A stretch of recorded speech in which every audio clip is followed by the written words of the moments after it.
Bonjour à tous, j'espère que vous allez bien. Bienvenue dans cet nouvel épisode de Préparons notre semaine de trading. C'est Romain Bayeul. Aujourd'hui, on va faire, comme tous les dimanches, un tour complet des marchés, indices et quelques opportunités Forex et actions. Voilà, j'espère que le son est un petit peu meilleur que d'habitude. J'ai changé 2-3 petites choses dans mon micro, donc je m'excuse pour les vidéos précédentes. Et si c'est toujours pas bon, on va faire le nécessaire. Merci en tout cas à ceux qui nous l'ont fait, remarquez. Donc, est-ce qu'il est nécessaire de revenir sur le contexte de marché? On le sait tous, coronavirus, les États-Unis qui sont très très touchés, 300 000 cas, un peu plus même aujourd'hui. Voilà, il faut savoir que 4 Américains sur 10 a moins de 700 dollars de côté, et donc du coup difficile de pallier au chômage partiel qu'il peut y avoir là-bas. Beaucoup plus de chômeurs qu'attendu, puisqu'il y a eu 6 millions d'emplois en moins sur les derniers NFP. Donc voilà, le contexte macroéconomique est très mauvais. Maintenant, la grande question, c'est est-ce que ça c'est déjà pricé ou pas par le marché? On va regarder un petit peu, je vais vous donner mon sentiment. Je reviens juste sur les résultats comme chaque dimanche. Donc cette semaine, donc les 7 derniers jours, on a fait 1,18 dans le copy trading. Je vous parle évidemment du réalisé. C'est ce qui est plus important dans un compte de trading. Le latent, c'est pareil. Des fois, on a des gains, des fois, on a des pertes, peu importe. Mais ce qui compte, c'est ce que vous avez acheté, vendu ou vendu et racheté. Et quand on regarde sur cette année, on est donc à plus 4,30%. C'est sûr que ce n'est pas l'Amérique, mais quand on regarde que le marché en a perdu 25, c'est plutôt pas mal. J'ai eu la transparence de vous montrer il y a 2 semaines que j'étais en négatif. On a réussi à repasser dans le vert, même beau petit vert, voilà, avec toujours comme objectif de faire nos 3% par mois. Je parle évidemment dans la partie copy trading, qui est la partie un petit peu plus gestion swing, pépère, tranquille. Et bien évidemment, sur du day trading, sur du scalping, on va être sur d'autres types de performances bien évidemment, mais c'est déjà 10 fois mieux que ce que peut vous proposer votre banque ou même un livret A. On va commencer donc avec le Dow Jones sur unité de temps un petit peu mensuelle pour faire un point, puisque nous sommes le 5 mars. On va regarder le cash. Donc le fameux cash. Donc il y a 2 petites choses qui m'interpellent. C'est que on a cette espèce de ligne de polarité qui a été corps, résistance, support, qui a tenu au mois de mars. On est même venu quasiment rebondir là-dessus. Par contre, d'un point de vue théorie de dos tout pur, on a cassé le précédent plus bas. Voilà, donc attention quand même. On pourrait avoir un rebond technique. C'est vrai qu'il y en a beaucoup qui se disent oui, c'est pas cher pour acheter, nanani, nanana. On n'en sait rien, la baisse peut continuer. Moi, je vous dis, mon objectif, je vais être très honnête avec vous, pour moi, il va y avoir encore de la baisse. Mon objectif moyen terme, donc je ne parle pas la semaine prochaine, je parle dans les prochaines semaines, les prochains mois, je pense qu'on va faire un ABC traditionnel. On a peut-être même déjà fait le B avec ce retracement de 38%. Moi, je vise 61,8 de toute la hausse depuis la reprise après la crise des subprimes. Moi, Immobile 200 mensuel, moi, je vise à moyen terme là-dessus. Maintenant, il n'est pas dit qu'il y aille, il n'est pas dit qu'il y aille d'une vague. Il peut très bien venir faire un pullback réel mensuel sur le précédent plus bas cassé vers les 23 000 pour refaire une vague C vers les 50 ou 61,8. Vous connaissez peut-être déjà les vagues d'Elliott. Quoi qu'il en soit, au niveau mensuel, donc on est baissier évidemment, enfin correctif par rapport à la tendance majeure, mais on a cassé le précédent plus bas. Quand on regarde en hebdo, donc là c'est assez joli, je trouve, d'un point de vue chartiste, puisque nous avons cassé le précédent plus bas sur lequel nous sommes revenus se réappuyer 2 fois. Donc on a fait un pullback. La semaine dernière valide ce pullback, valide ce rebond, puisqu'elle est négative la semaine. On voit que le pivot mensuel a tenté d'être cassé, mais a bloqué cette semaine. Et les 38% de toute la baisse. Donc c'est assez intéressant. C'est-à-dire que on a la grosse baisse qu'on a connue, un rebond pile de 38 et les 38 qui font échec. Donc moi, je suis short, j'ai vendu les 38. Je fais un peu plus de 1200 points sur ce trade-là. J'ai même renforcé, vous allez voir pourquoi, je vais vous expliquer juste après.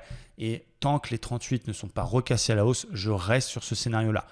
J'aime mon stop au niveau des 38%. Si jamais malheureusement ça casse les 38 la semaine prochaine, c'est possible que ça rebondisse. Eh bien, on ira peut-être chercher les 50. Eh bien, je retenterai un short sur les 50, etc., etc.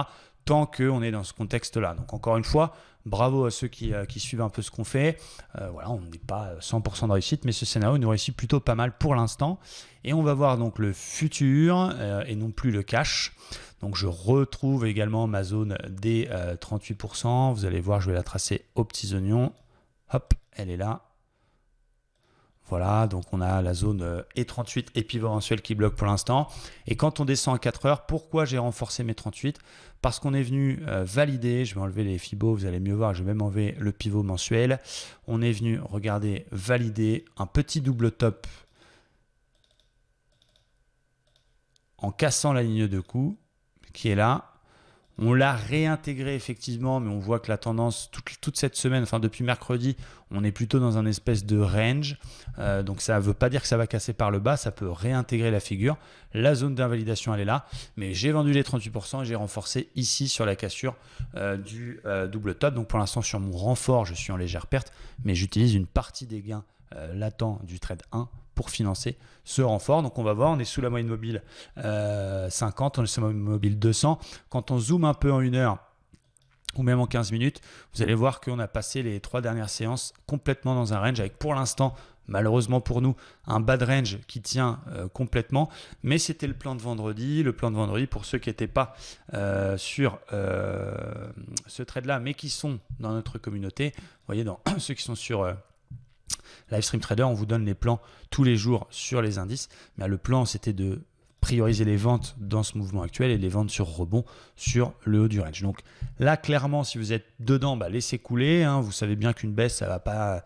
C'est très rare ce qu'on a eu le mois dernier avec des moins 10. Ça sera peut-être une seule fois dans notre vie. Il faut vendre si on casse le range par le bas, je pense. Peut-être attendre une validation ou un pullback en visant la hauteur du range en objectif. Donc c'est ce qu'il faut faire, je pense, pour lundi, ou en tout cas à l'ouverture ce soir. Si malheureusement, pour moi, ça monte et qu'on échoue sur le haut du range, eh bien il faut le revendre aussi. Et il faut rester vendeur tant que les 38% tiennent.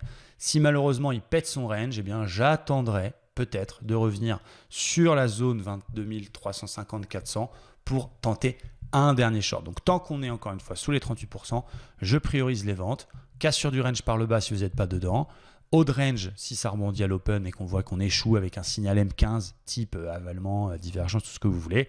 Et puis si ça passe, on attend la zone 22 400. Je vous montre un tout petit trade qui est assez sympa. Je vais essayer de le retrouver. C'est la petite vague de Wolf qui était assez cool. Alors je l'ai tradé, je fais beaucoup de scalping sur le dos. D'ailleurs, on le fait en direct devant tous nos abonnés. Il y a même pendant cette période de confinement, on a mis une offre en place pour les membres commencer le trading.com qui peuvent accéder aussi à nos sessions de scalping sous certaines conditions. N'hésitez pas à rejoindre commencer le trading.com si vous voulez le faire. Voilà, bon, je trade beaucoup en 1 minute, beaucoup en 5 minutes. Il y avait une petite vague de Wolf qui était vachement sympa, qu'on voit mieux en 1 minute, mais je vous la fais assez rapidement. Et donc j'avais shorté. Vous allez voir, je vais vous la mettre, ça va être plus facile. Voilà, petite vague de Wolf, 1, 2, 3, 4, 5. Mieux tracé en 5 minutes, bien évidemment. Mais je vous remercie d'ailleurs pour tous vos messages, parce que vous avez été nombreux à me dire « Ouais, super, ta vague de Wolf, ça marche, etc. » Encore une fois, ce n'est pas du 100%, mais c'est vrai que c'est assez efficace. Et on a quand même une belle réussite là-dessus pour l'instant sur les dernières sessions de scalping. Donc, restez tout de même prudents. Les marchés restent tout de même assez volatile. Le dos est capable de prendre 3, 4, 500 points en rebond rapidement. Donc ne faites ça que si vous avez de l'expérience, que si vous avez un bon capital. Si vous allez faire des all-in à 5 $ du point alors que vous avez 1000 $ de capital, vous n'avez quasiment pas le droit à l'erreur, c'est très compliqué. Donc si vous débutez, prenez votre temps, peut-être aller plutôt sur des choses plus swing, type forex, type action, pour vous faire la main au lieu d'aller tout de suite scalper le dos. C'est alléchant quand on voit des vidéos sur YouTube, moi ou d'autres, ouais tiens je vais faire comme lui, mais bon vous n'avez peut-être pas forcément la même résistance émotionnelle on va dire, alors que l'expérience moi je vous la donne dans la formation, mais vous n'avez peut-être pas encore la même résistance, donc prenez vraiment votre temps si je puis me permettre. Je fais très rapidement un petit point sur le DAX, je vais directement faire sur le futur. Bon, on est un peu dans la même situation que sur le Dow Jones, c'est-à-dire qu'on a quasiment la même baisse. On a un rebond technique en Europe qui est presque pareil, on est venu frôler les 38%, quasiment si on zoome bien, je pense presque au point près. Pour l'instant, ça échoue toujours. Bon, moi, je ne me positionne jamais sur les mêmes indices, c'est-à-dire que vous allez comprendre, si je suis sur le dos, je ne me mets pas sur le DAX et vice-versa, dans le but d'équilibrer les risques. Là, bon, on peut tracer ça, mais ce n'est pas très intelligent parce qu'il n'y a que 2 points de contact. Donc, on verra si ce petit support tiendra dans les prochaines heures, donc à partir de 1h15 du matin, et on verra donc en début de semaine demain. Voilà, je suis neutre sur le DAX, un peu dans le même état d'esprit que sur le dos. C'est-à-dire qu'on peut prolonger ça, on est dans une espèce de range qui tient, qui peut être une pause dans le rebond technique et du coup explosé par le haut, mais aussi un signal de retournement, de continuation baissière si jamais on pète ça par le bas. Donc il faut aussi surveiller le même range pour le coup, mais encore une fois pour l'instant je m'attaque plutôt au dos et je laisse un peu le DAX de côté.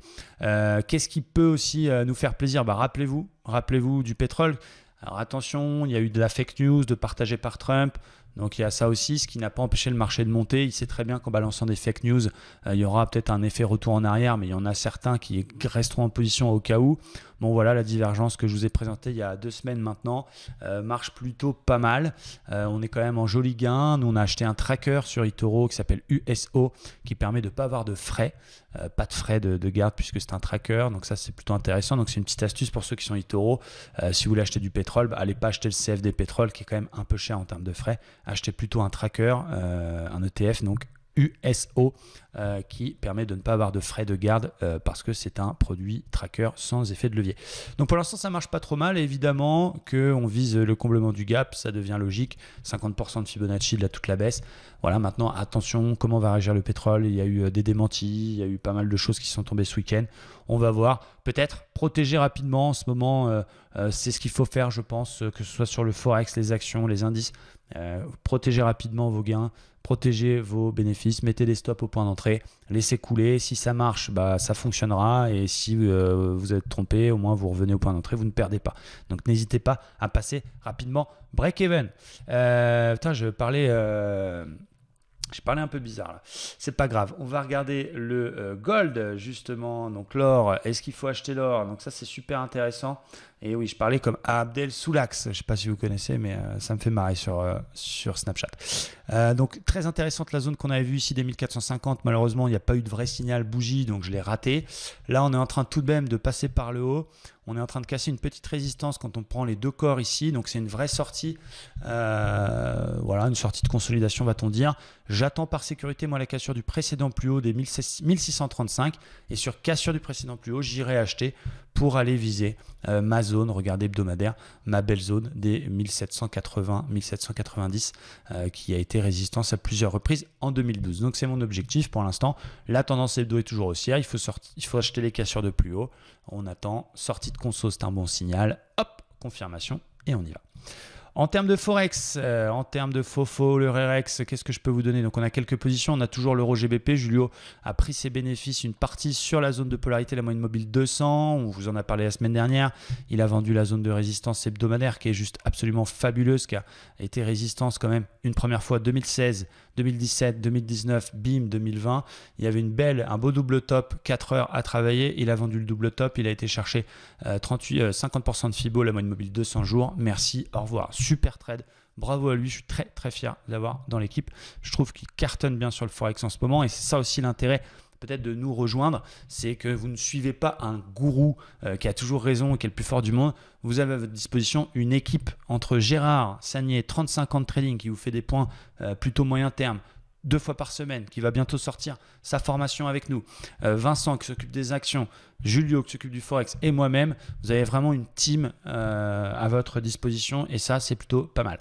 Du côté des opportunités, il y a plusieurs choses intéressantes. Donc il y avait des grosses walls sur le GBP USD, etc. Mais ça fait garder les trucs trop longtemps, donc je ne vais pas me positionner. On aura peut-être dans les prochains jours une possible vague de Wolf, mais encore une fois il ne faut pas anticiper. Mais c'est à surveiller. 1, 2, 3, 4, peut-être dans les prochaines semaines 1.5, et donc il faudra surveiller les 1.0560 et l'idéal c'est 1.5 qui dépasse et réintègre, donc à surveiller, mettez-le en favori sur vos plateformes. Le Cooper, donc ça c'est plutôt pas mal, on a une divergence mais on est collé à la zone de polarité qui a été support, qui pour l'instant fait résistance, même si les 2 bougies sont assez belles, les 2 dernières, donc j'attends par sécurité cassure du plus haut, mais le Cooper pas mal. Bien sûr le blé, j'attends ça avec impatience. Ça va un peu dans la logique, malheureusement, pandémie, peut-être rupture de pénurie de certaines choses. Le blé, voilà, on est toujours en tendance haussière. On a fait des plus hauts et des plus bas de plus en plus haut pour l'instant. On fait un échec sur le précédent plus haut, mais ça peut être une conso et un retour sur la 200 cassée. Donc j'attends cassure du précédent plus haut, là où je vous ai mis la flèche des 572, et j'achèterai du blé pour faire du blé. Voilà, blague niveau Tex. L'USD ZAR, on a en daily une divergence qui n'est absolument pas validée, mais qui est à surveiller sur l'USD ZAR. Normal, c'est une paire qui a explosé. Je vous rappelle que quand vous achetez une paire de Forex, vous travaillez 2 monnaies en question. Là, on a eu un dollar qui a pumpé, on a eu un ZAR peut-être qui a corrigé, ce qui a eu un effet boule de neige sur l'USD ZAR. On a eu les 2 forces parfaites pour s'envoler et il est logique qu'on ait une divergence d'un peu essoufflement du mouvement et qu'après autant de hausse, on puisse avoir une petite consolidation. Donc, je surveille ça. En plus, je crois que le rollover est positif sur USD ZAR. le rollover est positif. Je vais vous donner ça. Rollover, donc je vous explique très rapidement ce que c'est le rollover. Voilà, c'est là. Le rollover, c'est quoi? Ce sont des frais que vous êtes censé payer à votre broker pour garder une paire de devises dans votre portefeuille. Mais parfois, les deux devises que vous travaillez font que le rollover est positif. Donc, c'est-à-dire que c'est le broker qui vous paye. Et voilà, regardez, le rollover sur l'USD-ZAR est positif. Ce qui fait que même eToro, ça marche aussi. Si vous shortez l'USD-ZAR sur un plan technique, vous avez le petit biscuit en plus qui est un remboursement lorsque vous fermerez votre position de frais positifs de garder cette paire. Donc c'est ce qu'on appelle du carry trading. Il faut un très très gros capital pour faire que ça, mais en tout cas c'est un argument supplémentaire. On a l'USD Try également, elle est peut-être un petit peu plus belle cette divergence, donc attente de validation. Et le Susuc, un Susuc dans la poche, c'est très très intéressant parce qu'il y a là aussi une divergence haussière sur le sucre. On est toujours pareil dans les matières premières, on va dire, en tout cas toujours dans cet esprit contexte coronavirus, pandémie, etc. Donc voilà, j'attends la validation de la divergence et la cassure du bruit pour m'acheter du Susuc dans mon portefeuille. Notez que toutes les matières premières chez eToro, que ce soit le sucre, que ce soit le blé, que ce soit le cooper, travaillent sous forme de tracker et non de CFD, et donc vous n'avez pas de frais de garde. Donc ça, c'est très intéressant. Je termine cette vidéo qui est assez courte, mais voilà, peut-être que c'est mieux pour vous. Il fait beau, on va peut-être pas rester 1 heure non plus. Donc voilà, parfois les formats un peu plus courts, c'est bien aussi. On va regarder quelques actions à surveiller. Alors je passe assez rapidement. Oui, on a une action qui s'appelle FleetCor Technologies. J'ai fait un petit aller-retour la semaine dernière sur la petite hausse que j'ai coupée sur la MM20.